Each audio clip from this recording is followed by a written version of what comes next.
E aí, pessoas, beleza? Bom dia, boa tarde, boa noite, tudo tranquilo? Onde vocês estiverem nesse mundão de Deus, tudo em paz, tudo bacaninha, tudo na mais perfeita maravilha, beleza? Onde vocês estiverem nesse mundão de Deus, onde vocês estiverem nesse Brasilzão de cidades infinitas, Brasil do Goiás, Brasil de Brasília, Brasil, sei lá, de São Paulo, do Rio de Janeiro, do Nordeste, né, do Piauí, da Bahia, de Sergipe, Brasil do Rio Grande do Sul, né, do Brasil do Paraná, o Brasil do Norte, né, o Brasil da Amazônia, Brasil, onde você estiver nesse mundão de Deus, onde você estiver nesse mundão de Deus, muito obrigado por você mais uma vez estar no canal Paulo Dharma, muito obrigado mesmo por você estar aí assistindo, consumindo o nosso conteúdo, beleza? Muito obrigado mesmo. Para você que não me conhece, sou o Paulo do canal Paulo Dharma 1970, tá aqui o meu Instagram, @Paulo Dharma 1970, agradecendo a você, agradecendo a Deus, porque sem Deus nós não somos rigorosamente nada. Deus é nossa força, Deus é nossa fortaleza. Tudo que fazemos é para a glória de Deus sempre, sempre, sempre. Esse vídeo, inclusive, é feito para a glória de Deus sempre. O nosso Senhor e Salvador Jesus Cristo, que é o caminho, a verdade e a vida, beleza? Então, ó, você que não me conhece, sou o Paulo do canal Paulo da 1970. Curta o vídeo, se inscreva no canal, comente, compartilhe, passe adiante, faz vídeo aqui. É nosso. O que você, se você comentar aí, se disser onde você está nesse mundão de Deus, eu vou ficar muito contente, muito alegre por essa comunicação, beleza? Então curta o vídeo, se inscreva no canal, comente. Se você quiser também adquirir alguns dos livros, ou o filme, né? O filme da qual eu vou citar aqui, se você quiser adquirir pela Amazon, eu vou deixar o link aí embaixo na descrição. Você entra aí, beleza? Você entra aí. Também me entra lá no meu Instagram, curta lá e me siga, beleza? Tranquilo? Me siga lá e pode comentar também as coisas que aqui é sempre bem-vindo. Comentários são bem-vindos. Então curta o vídeo, se inscreva no canal, comente. A gente volta já depois de 10 segundos. 10 segundos a gente volta aqui já com o vídeo em mão. Tranquilo? A gente está aqui só amarrando as carrapetas. Quando passar aqui a introdução do canal, a gente entra e começa pra valer. Beleza? Então não sai daí, beleza? Valeu, gente. Brigadão. Tchau, tchau.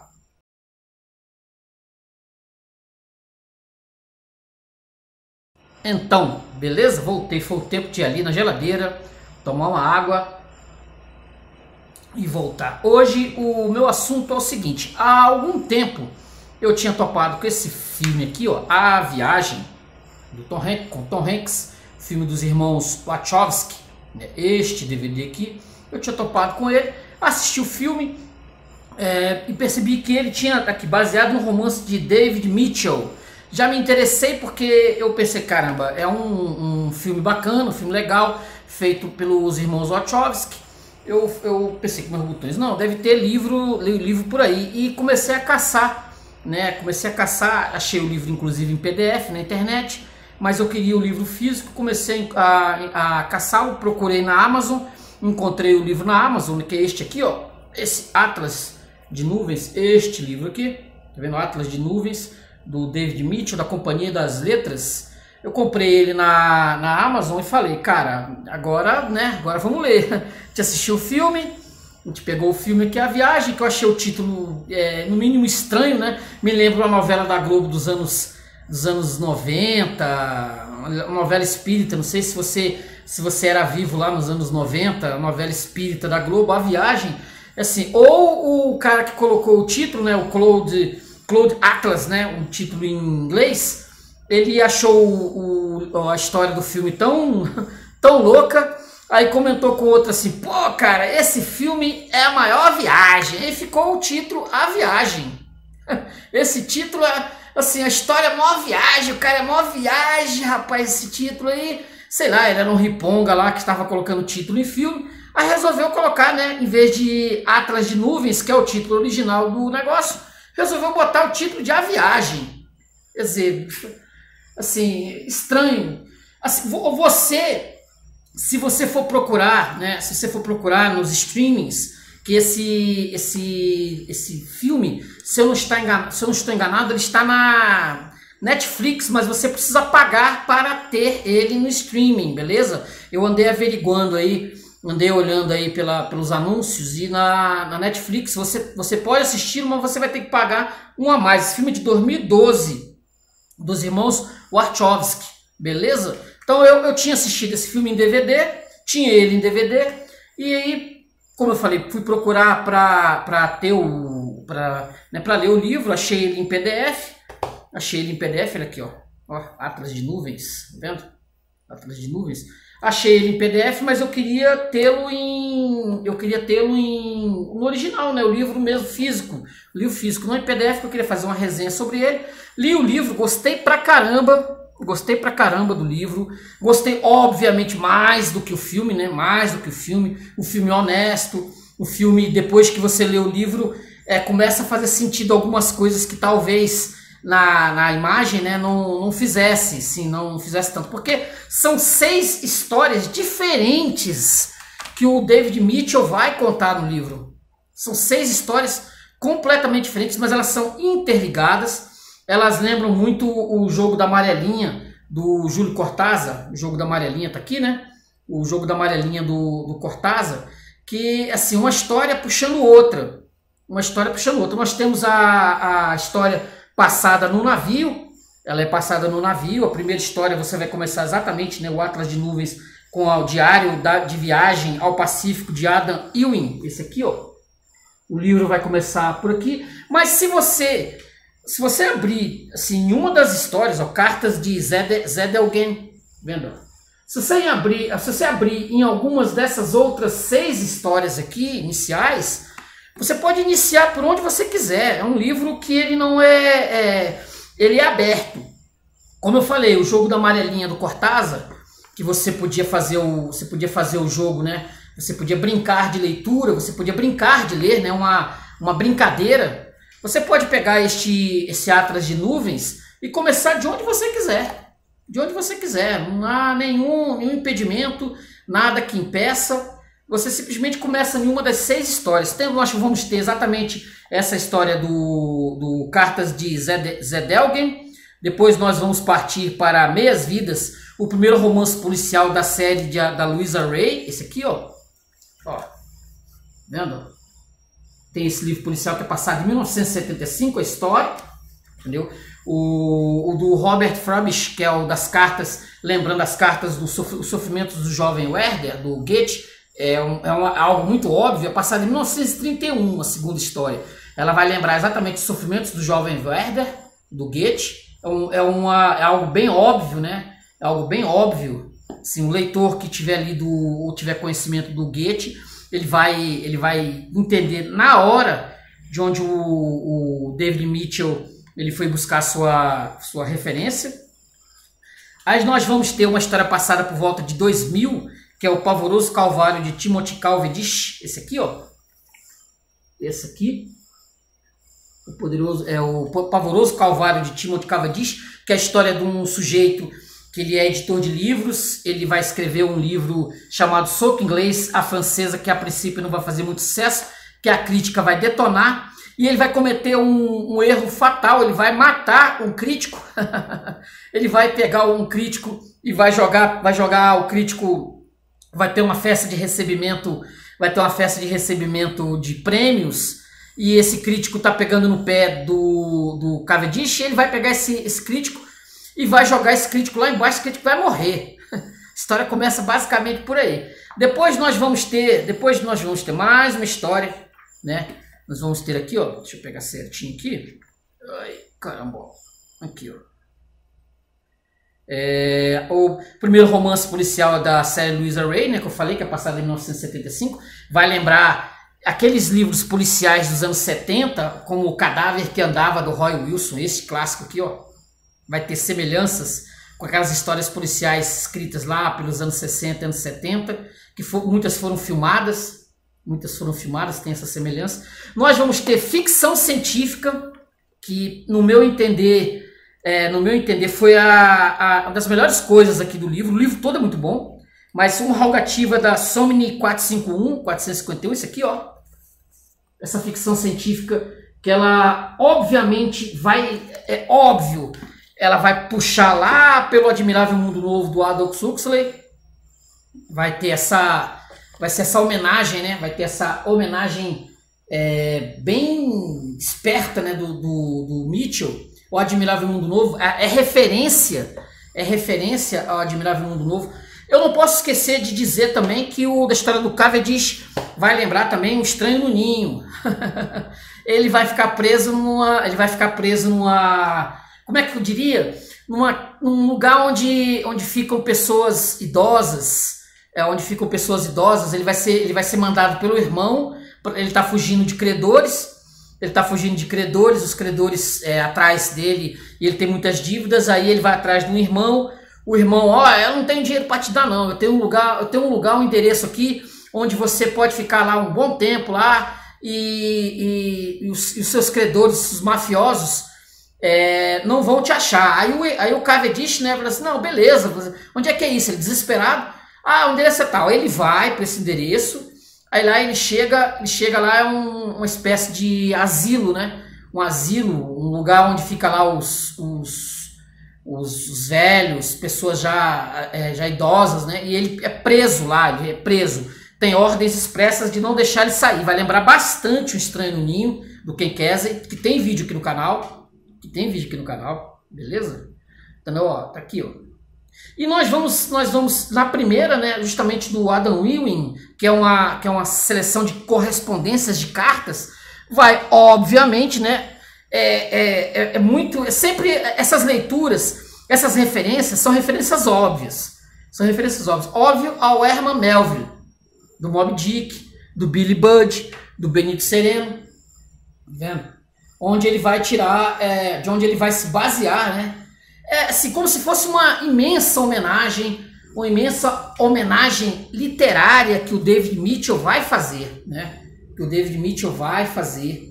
Ele vai homenagear essas formas literárias, né? Que você vai ter desde as trocas de correspondência que lembram lá, passadas do século XIX, um navio que vai parar lá pelos lados do Havaí, da Nova Zelândia, que vai lembrar as histórias do Herman Melville, né, que tem vídeo aqui no canal também, Billy Budd, inclusive, esse Benito Sereno, se Deus quiser, eu vou estar lendo e vou fazer resenha aqui no canal. Ela vai lembrar bastante a primeira história. O que nós temos aqui? Nós temos um universo entrelaçado. As histórias começam por volta de 1850, a primeira história. Ela, como eu falei, ela vai lembrar bastante o Herman Melville.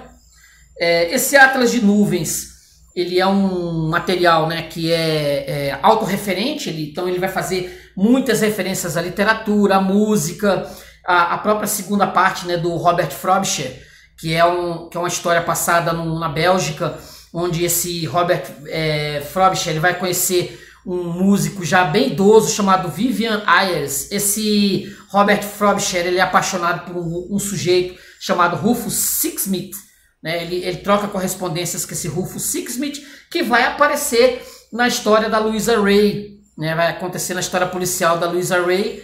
Eles vão se entrelaçar, né? Cada uma dessas 6 partes elas vão ter referências de uma outra parte, como se fosse um universo de referências dentro do próprio livro. Como se as cartas do Adam Ewing vão parar nas mãos de outros personagens e outras épocas, porque nós vamos ter aí 1850, 1931, nós vamos ter 1975, o ano 2000, e vamos ter 2300, que é de ficção científica, e a última história, que é justamente a que é passada lá no futuro, depois que a raça humana, depois que o mundo meio que se arrebentou todo, que é um futuro bem lá na frente, quando todas as circunstâncias foram levadas ao caso, justamente na história lá da Somni 451, que vai haver nós temos problemas com energia atômica, que é passada em 1975, nós vamos ter em 2300 a história da Somni 451, que é uma mulher que foi criada em laboratório. Ela é criada em laboratório como outros, ela foi criada em laboratório e ela trabalha lá numa empresa de comida, como se fosse uma lanchonete de comida. Isso é no futuro, seria 2300. Ela está presa, começa a história, ela está presa, ela está sendo interrogada por um ser chamado arquivista. Esse arquivista está interrogando a história da vida dela, desde o tempo que ela era uma balconista, né, numa espécie de McDonald's do futuro. Nós vamos saber de onde vem essa comida desse McDonald's do futuro, lendo, né, obviamente, nós vamos, ou assistindo o filme.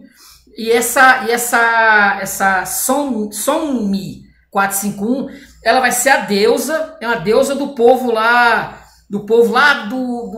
quando o mundo tiver todo se destruído e sobrar alguns seres, algumas pessoas nesse mundo, vai ser exatamente nesse Uval de Slocha e o que deu a dispôs. Isso aqui, ó. Nós temos a linguagem, né? O mais fantástico aqui também, poxa, na história da Sonmi 451, não existe letra H dessa parte da história que é contada. O H foi suprimido, não há o H. Caramba, lembra aquelas histórias do Jorge Perec, né, sem a letra A. Eu fiz inclusive vídeo também aqui no canal de um texto do Jorge Perec, francês, onde não existia a letra A. Neste livro aqui, carambola, não tem nessa história da Sonmi 451, não há a letra H. Então você vai lendo, deve ter sido um esforço tremendo de tradução, né, do nosso queridíssimo Paulo Henrique Brito, né, que ele não colocou, como ele fez para fazer essa supressão da letra H. Óbvio que no livro do Perec já era mais complexo, porque a palavra em si, ela tinha um sentido para a história. Eu acho que aqui o Paulo Henrique Brito, ele só fez suprimir os Hs da história, que obviamente se você pegar o livro original, Code Atlas, seria outras formas de H, né, no inglês. Eu não tenho em mão o original, mas eu presumo que seja assim. Se eu não estiver certo disso, se vocês tiverem contato, leram o livro no original em inglês, me falem aí como foi a experiência de ler exatamente essa história da Sonmi 451 e a supressão da letra H, ou se por um acaso em inglês foi suprimido outra letra que não fosse o H. Se foi um jeito que o tradutor, né, o Paulo Henrique Brito, deu em português, que ele suprimiu a letra H. Podia ter suprimido outra, né? Porque é exatamente isso. Então nós vamos ter na última história lá no futuro, a forma também como os personagens conversam e falam. O personagem principal, que é o Zachary, o medroso, o covarde, como ele se expressa. No filme eu não vi nada disso, óbvio. No filme não tinha como suprimir letras, né? A não ser que fosse pelas legendas. Inclusive no filme também não há essa busca na linguagem do personagem. Inclusive no filme é o Tom Hanks que é o Zachary, mas eu não vi esse linguajar dele bem pobre, né? Um linguajar mais pobre, bem primitivo, para dizer. Eu não vi isso no filme. Não sei. Foi aí a questão dos irmãos Wachowski, né? Que eles fizeram tiveram que suprimir isso, porque só vale no livro. Só vale no livro. Nós temos aqui o Atlas de Nuvens, que é a composição que o nosso Robert Frobisher, né, ele acaba fazendo, ele escreve. Ele começa, vou dar um spoiler, mas que está no filme, logo no início do filme, que ele vai para cometer suicídio. O filme já começa contando, ele pega em partes, né? Ele vai pegar as partes, pequenas partes das 6 histórias, ele vai juntar no início do filme, beleza? Vai estar juntando, aí vai estar exatamente a cena do Robert Frobisher deitado na banheira com a arma, com a Luger, para se matar. Isso está bem no início do filme, quer dizer, não é, a não ser que você pule o início do filme. Se você for assistir, tem exatamente esse princípio. Só para dizer exatamente isso, que a música, inclusive, que está aqui na capa do livro, é o Atlas de Nuvens. Está aqui no livro, na capa do livro. É o Atlas de Nuvens. E o escritor vai até dizer aqui nos créditos, né? Olha só, vai dizer aqui, partituras de Halevi, que está aqui, né? 1799, 1862, Reino de Chipre. Vai ter o créditos da Caixa, né? Que vai ter também da Caixa também, aqui, créditos da Caixa. Aí vai ter as fotos, vai ter todo esse... Cara, é muito detalhista os negócios. Mesmo o livro ele não sendo difícil de ler, né? Ele não é um livro complexo, não é igual eu falei do Perec, que você, para ler, você precisa fazer um verdadeiro... É um universo ali para se adentrar o universo do Georges Perec, que é uma leitura complexa pra caramba. O Atlas de Nuvens não é. Ele vai brincar com a literatura, ele vai trazer esses aspectos da literatura, do universo da literatura que nós temos, como eu falei, do Herman Melville, do Goethe, do Cortázar, vai trazer todo esse universo de literatura para dentro do material, do livro. Isso se torna algo realmente espetacular, né? Que você vai ver as referências, você tem essas referências, você busca, vai estar lá o Goethe, né? Você vai saber que aquele texto ali, ele tem a ver com Goethe. Quer dizer, é um material sensacional. Deixa eu fazer algumas leituras aqui, que eu separei várias partes aqui. Deixa eu tirar essa aqui, cartas de Zedelgen, tirar aqui. Eu separei várias partes aqui para leitura. Deixa eu ver aqui. Deixa eu ver.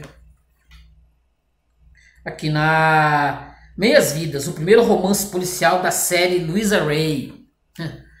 Aqui, ó. O Hitchcock adora aparecer, diz Luísa, a pressão em sua bexiga já se tornando incômoda, mas detesta dar entrevistas. Ele não respondeu às minhas perguntas porque nem ouviu direito o que eu perguntei. Segundo ele, seus melhores filmes são montanhas russas que quase matam de medo quem anda nelas. Mas no final todo mundo sai rindo e querendo andar de novo. Eu disse ao grande homem, a chave da ficção de terror é uma divisão, uma separação. Desde que o Bates Motel esteja isolado do nosso mundo, a gente tem vontade de olhar lá dentro como quem olha para dentro de uma jaula de escorpiões. Mas se um filme mostra que o mundo é um Bates Motel, bom, aí estamos em Bolshoi, é distopia, depressão. A gente até molha os dedos dos pés num universo predatório, sem moral e sem Deus, mas só os dedos dos pés. A resposta do Hitchcock foi, Luísa faz uma imitação bem boa. Eu sou um diretor de Hollywood, minha jovem, e não o oráculo de Tebas. Perguntei por que Buenas Hierbas nunca havia aparecido em seus filmes. Ele respondeu, essa cidade tem o pior de São Francisco e o pior de Los Angeles. Buenas Hierbas é um autêntico não lugar. Ele soltava tiradas espirituosas desse tipo, se dirigindo não à pessoa que estava falando com ele, e sim à posteridade, para que nas festas do futuro as pessoas comentassem, essa expressão é do Hitchcock, sabia? Muito boa, muito boa. Deixa eu ver outra aqui. Ainda da Louisa Ray. Se não ficou para trás aqui, beleza, aqui ó. O Alberto Grimaldi, que ele é o dono da empresa que trabalha com energia atômica, ele é um presidente, né? Presidente da empresa atômica Seaboard, que vai ser com que essa Louisa Ray, ela vai atrás exatamente para investigar o fato desse Rufus Sixsmith, ele que trabalha para a empresa, ele tem uma papelada que diz que a empresa, que ali tem uma grande corrupção ali e tem tudo para acontecer uma explosão atômica no lugar. Esse Rufus Sixsmith, que é o namorado do nosso queridíssimo Robert Frobisher, de 1931. Em 1975, esse Rufus Sixsmith já é um senhor idoso. Aqui, ó. Poder. Isso aqui é o Alberto Grimaldi, que é o presidente da empresa. Poder. O que queremos dizer com isso? A capacidade de decidir a sorte de outra pessoa.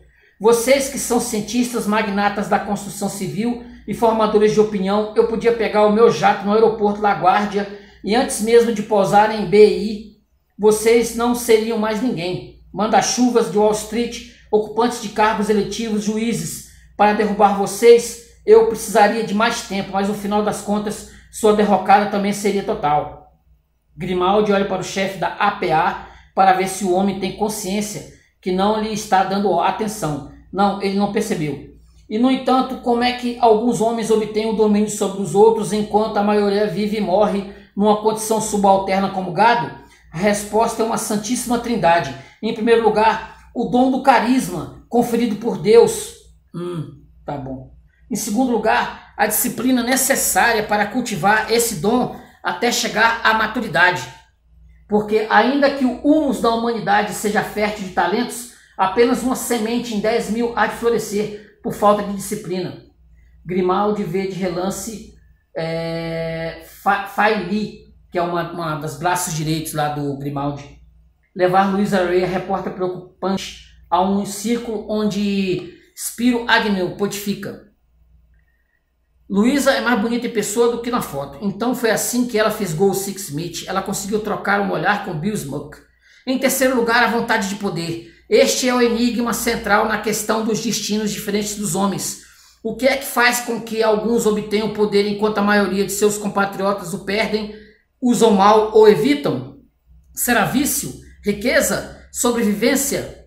Seleção natural? Sustento que todos esses fatores são pretextos e resultados e não constituem a causa fundamental. A única resposta possível é: não há um porquê, é a nossa natureza. Quem e o que são coisas mais profundas do que porquê. Depois vai acontecer um negocinho com esse Grimaldi aqui lá na frente, né? Vai acontecer um monte de situações aqui de mortes. Aqui no Pavoroso Calvário de Timothy Cavendish. Olha só isso aqui. Vai ser antes a discussão, né? Vai haver a discussão entre o Cavendish e o sujeito que faz críticas aos livros. Aqui, ó. Aqui, ó. É mesmo. Escritores que não conseguem dar uma única dentro, como o Sr. Hoggins, são os casos perdidos das letras modernas. Já reparou como eles sempre põem senhor antes da punhalada final? O Sr. Hoggins devia pedir desculpas às árvores que foram derrubadas para produzir esse seu autobiorromance. 400 páginas de vanglória vão morrer num final inacreditavelmente xoxo e vazio. Calma, Dermon. Ninguém leu a Trafalgar. Com licença. Meu escritor agarrou um garçom. Já ouviu falar na Trafalgar Review of Books? Claro, respondeu o garçom que vinha do leste europeu. Toda a minha faculdade jura pelo TRB. Eles têm os melhores resenhistas. Aí Dermon jogou seu copo por cima da grade. Ora, mas afinal, o que é um resenhista? Um sujeito que lê com pressa, com arrogância, mas nunca com inteligência. Tá falando de mim. Lê com pressa, com arrogância, mas nunca com inteligência. Aí logo depois, né, ele vai ser jogado do segundo andar lá embaixo. Ai. Deixa eu ver outra parte aqui. Deixa eu ver se tá aqui ainda. É o Cavendish. É o do Cavendish aqui ainda. Olha só. Árvores sinistras. Esse aqui quando ele tá fugindo, o Cavendish. Árvores sinistras curvadas diante de um céu enorme. Nosso trem fez uma parada inexplicável no Urzal ermo. Não sei por quanto tempo. Meu relógio havia parado no meio da noite anterior. Até hoje sinto falta do meu Ingersoll. As árvores de meus companheiros de viagem fundiam-se, assumindo formas que eram semifamiliares. Havia um corretor de imóveis atrás de mim, falando sem parar no celular, que eu seria capaz de jurar que fora o capitão do meu time de hóquei no 6º ano. A mulher carrancuda, 2 fileiras à minha frente, lendo Paris é uma festa, do Hemingway. Não seria aquela górgona da Receita Federal que me submeteu àquele interrogatório cruel alguns anos atrás? Por fim, os engates gemeram e o trem começou a se arrastar rumo a mais uma estação de interior, onde numa placa descascar-se lia-se Alderstrop. Uma voz resfriadíssima anunciou: a Central Trens lamenta informar que, devido a um defeito do sistema de freios, esta composição fará uma breve parada nesta... Espirro! Atchim! Estação. Os passageiros deverão saltar aqui e esperar por um trem substituto. Meus companheiros de viagem soltavam interjeições, gemidos, imprecações e sacudiam a cabeça. A Central Trens pede desculpa por qualquer inconveniência e garante que estamos fazendo todo possível no sentido de retomar nosso habitual padrão de tremendo espirro. Excelência, me dá um lenço de papel, John? Fato, o material rodante desse país é fabricado em Hamburgo ou sei lá onde. E quando os engenheiros alemães testam os trens que serão enviados à Grã-Bretanha, eles utilizam trechos importados dos nossos trilhos privatizados e arrebentados, porque os trilhos europeus que passam por uma manutenção eficiente não fornecem condições de teste adequada. Quem foi que ganhou a guerra, pombas? Eu devia ter fugido dos Rogens pela estrada das carruagens, montado no pula-pula. Entrei no café vagabundo apinhado de gente, comprei uma torta com gosto de graxa de sapato e um bule de chá com pedaços de rolha flutuando no líquido e fiquei escutando a conversa entre dois criadores de pôneis. O desânimo nos leva a invejar vidas que jamais teremos. Por que cargas d'água você dedicou a sua aos livros, TC? Que chatice! Os livros de memórias já não são essas coisas. E quanto aos de ficção, o herói compreende uma viagem, um estranho chega na cidade, alguém quer uma coisa e a consegue, ou não, um conflito de vontades. Admirai-me, pois sou uma metáfora. Fui até o banheiro, cuja lâmpada algum engraçadinho tinha roubado e que transcalava amônia. Eu tinha acabado de abrir a braguilha quando uma voz surgiu das sombras. Aí, ô meu, me arruma um fogo? Contendo o pulsar do coração, com mão trêmula, procurei meu isqueiro. A chama revelou um Rastafari em tons de Robin, a poucos centímetros de mim, com um charuto entre os lábios grossos. Valeu! Sussurrou meu Virgílio negro, inclinando a cabeça para levar a ponta do charuto até o fogo. De nada, repliquei. O nariz largo e achatado moveu-se. E aí, tá indo pra onde, meu irmão? Tateei o bolso e constatei que a carteira continuava no lugar. Pra Rio! Uma mentira idiota alçou o voo. Para devolver um romance a um bibliotecário que trabalha lá, um poeta muito famoso na universidade. Está na minha mala. O título é Meias Vidas. O charuto do travesti, do Rastafari, cheirava a esterco. Eu nunca sei o que passa pela cabeça dessa gente. Na verdade, nunca conheci nenhum deles. Não sou racista, mas acredito sim que os componentes da tal miscigenação levam algumas gerações para miscigenar. Aí, cara, disse o Rastafari, você tá precisando. Recuei. É disso. Obedeci e dei um trago no seu charuto grosso como um cagalhão. Pombas, que diabo é isso? Ele emitiu um grunhido gutural semelhante ao som de uma flauta aborígene australiana. Esse fumo aqui não dá na terra de Marlboro, não. Minha cabeça aumentou algumas centenas de vezes como em Alice do País das Maravilhas e transformou-se num estacionamento vertical de muitos andares onde moravam 1001 Citroëns operísticos. Falou e disse, respondeu o homem outrora conhecido como Tim Cavendish. Deixa eu ver mais uma parte aqui. Nós estamos no Uvalde Slocha e o que deu a depois. Olha aqui, ó. Aqui já é o nosso queridíssimo Zachary falando aqui, ó. Que os textos são sempre na primeira pessoa, né? Sempre na primeira pessoa. A gente do Vale só tinha uma deusa e o nome dela era Sonmi. Os bugre da Ilha Grande tinha tanto Deus que nem dava para contar nos dedos das mãos e do pé. Lá em Hilo eles rezavam Paz Somni quando dava na veneta, mas tinha mais Deus também. Deus dos tubarão, Deus dos vulcão, Deus dos milho, Deus dos espirro, Deus das verrugas cabeluda. Era só inventar uma coisa que os Hilo já tinham um Deus prontinho. Já os Kona tinham uma tribo de Deus da guerra e outra de Deus do cavalo e sei lá o que. Mas pra gente do Vale, os deuses dos bugre nem existia, não, só existia era Sommi. Ela vivia no meio de nós, cuidando dos 9 vales que dobrado. Normalmente não dava pra ver ela não, mas tinha vez que dava. Uma velha coroca de bengala, mas teve umas vezes que eu vi ela como uma moça que brilhava. Somni judava os doentes, consertava a má sorte, e quando uma gente do vale verdadosa e civilada morria, ela pegava a alma dela e levava para um ventre em algum lugar nos vales. Às vezes nós lembrava das vidas passadas, às vezes não, às vezes Somni falava para a abadesa quem era, quem um sonho, às vezes não. Mas nós sabia que nós sempre renascia gente do vale, e aí a morte não era muito medrenta para nós não. A menos que o velho Jorge pegava sua alma. Quem vivia que nem bugre, egoísta, desprezando a civilização, ou quem caía na tentação do velho Jorge e virava barbo, aí a alma dele ficava pesada e rombuda e cheia de pedra. Anton Somni não conseguia enfiar a alma dentro ventre nenhum.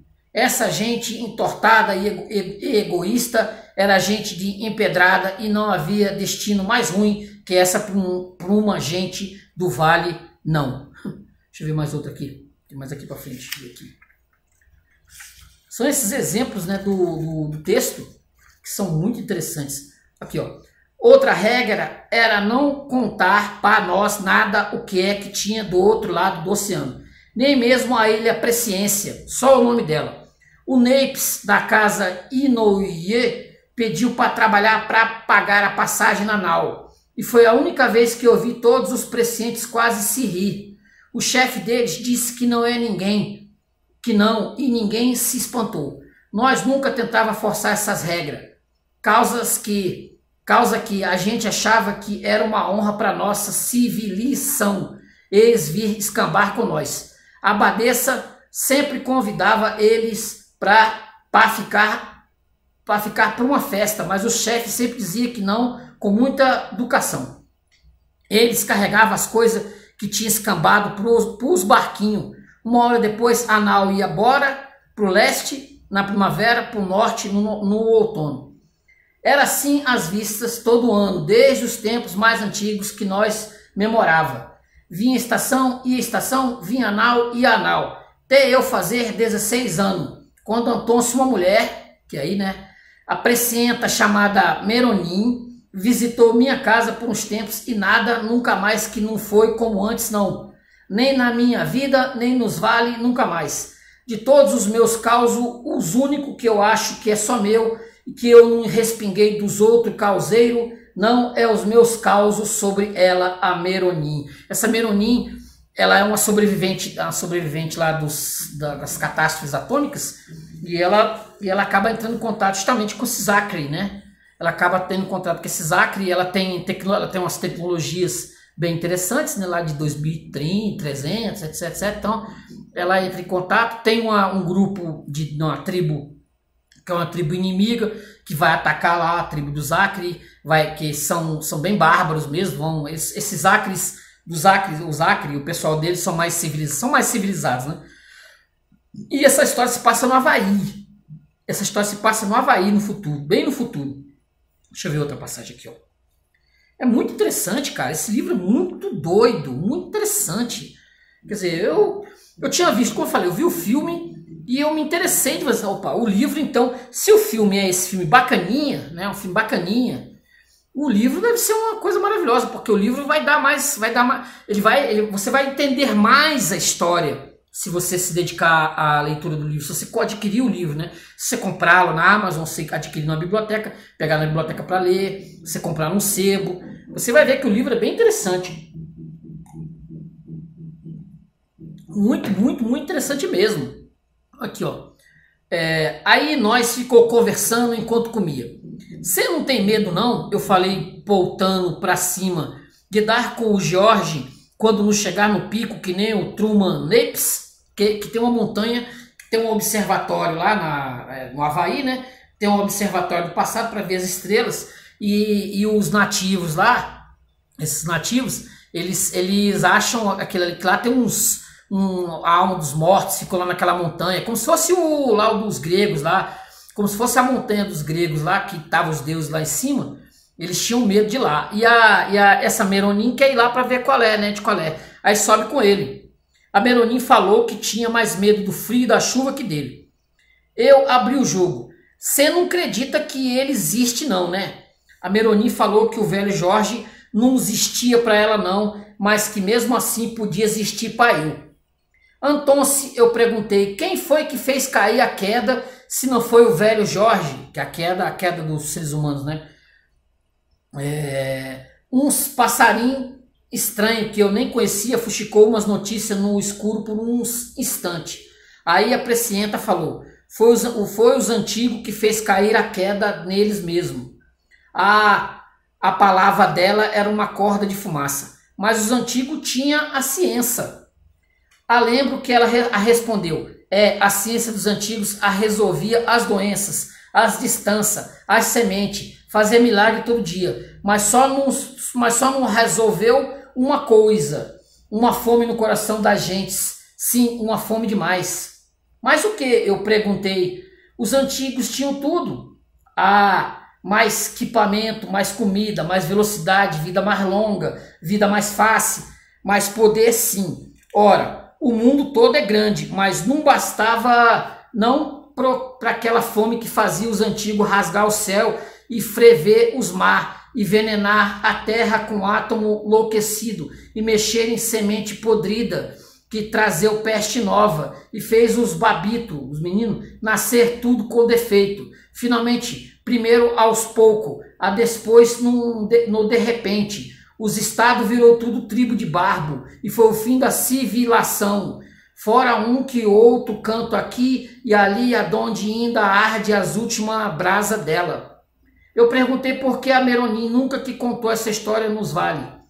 A gente dos vales não ia querer ouvir, não. Ela respondeu que a fome humana pariu a civilização, mas que a fome humana matou ela também. Eu aprendi isso com as outras tribos que eu tive com elas nas outras terras. Se você falar que as crenças de uma gente não é verdadeira, elas pensam que só está falando que as vidas dela não é verdadosa e que a verdade dela não é verdade, não. Acho que ela tinha razão. Deixa eu ver a última passagem aqui, né? A última aqui. Última não, a penúltima, ainda tem mais uma aqui ainda. Deixa eu pegar aqui. Deixa eu ver. Muito bom, deixa eu pegar aqui, peraí. Vou pegar aqui. Muito bom esse livro, gente. Muito bom. Não é o clássico. Não é o último bombom da caixa. Inclusive, eu já fiz vídeos aqui de livros que nem tem tradução em português sobre destruição da civilização. Uns livros bem interessantes que você, né, que também falam exatamente dessa questão da destruição da civilização pelas porcarias que o ser humano é capaz de fazer, né? Essa aqui é a última página aqui, né? A última página. Nós vamos estar aqui no Adam Wing falando, né? O Adam Wing falando, ó. Minhas recentes aventuras transformaram-me num filósofo e tanto. Especialmente à noite, quando o único som que me chega aos ouvidos é o riacho a transformar pedras em seixos ao longo de uma eternidade que não conhece pressa. Meus pensamentos fluem assim. Os estudiosos percebem movimentos na história e os formulam em regras que governam a ascensão e queda das civilizações. Já eu creio algo diferente, a saber, a história não admite regras, apenas resultados. O que precipita os resultados? Atos viciosos e atos virtuosos. O que precipita os atos? As crenças. As crenças são ao mesmo tempo prêmio e campo de batalha dentro da mente e nesse espelho da mente que é o mundo. Se cremos que a humanidade é uma escada de tribos, um coliseu de guerra, exploração e bestialidade, uma tal humanidade seguramente é criada, então prevalece os Orroks, os Boerhavi e os Gus da história, os personagens que passam, os malvados da história dele. Nós que temos dinheiro e privilégios, não nos sairemos muito mal neste mundo, desde que continue a nos favorecer a sorte. E se a consciência nos incomoda, que importa? Por que solapar o império da nossa raça, das nossas canhoneiras, da nossa herança, do nosso legado? Por que lutar contra a ordem natural, palavra terrível, das coisas? Por quê? Por isso, um belo dia, um mundo puramente predatório há de consumir-se a si próprio. Os últimos que se danem, assim será até que o primeiro se torne o último. No indivíduo, o egoísmo enfeia a alma, na espécie humana leva à extinção. Será essa a entropia escrita na nossa natureza?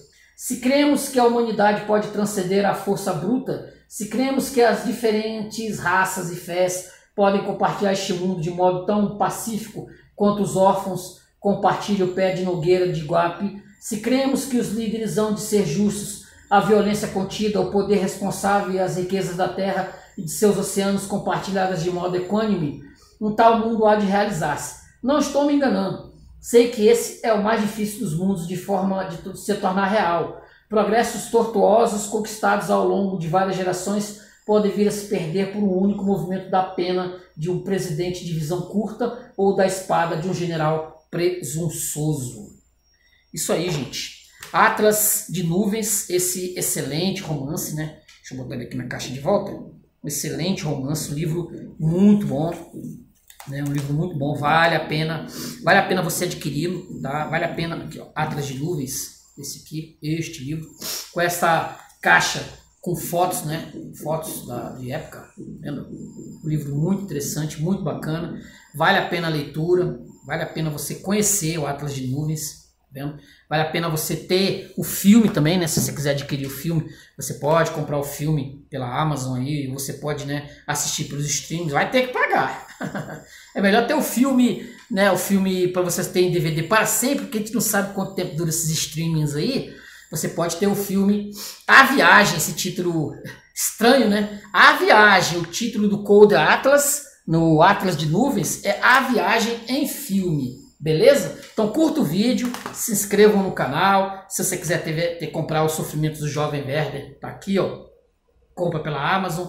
Se você quiser comprar o Moby Dick, compra pela Amazon. Se você quiser comprar o Atlas de Nuvens, compra pela Amazon. Ou adquira ou leia pela sua biblioteca favorita. Ou se encontrar em sebo, maravilha. Beleza, gente? Então curta o vídeo, se inscrevam no canal. Muito bom este livro, vale a pena você ter na sua estante, ter para leitura. Você pode comprar hoje para ler daqui a 10 anos e ver se as histórias aqui elas batem com o que anda acontecendo aí no nosso mundão de Deus. Beleza, gente? Então curta o vídeo, se inscreva no canal, comente. A gente volta semana que vem, se Deus quiser. Obrigado, Senhor, por mais uma resenha. Obrigado por esse momento. Beleza? Tchau, gente. Valeu, até a próxima. Valeu!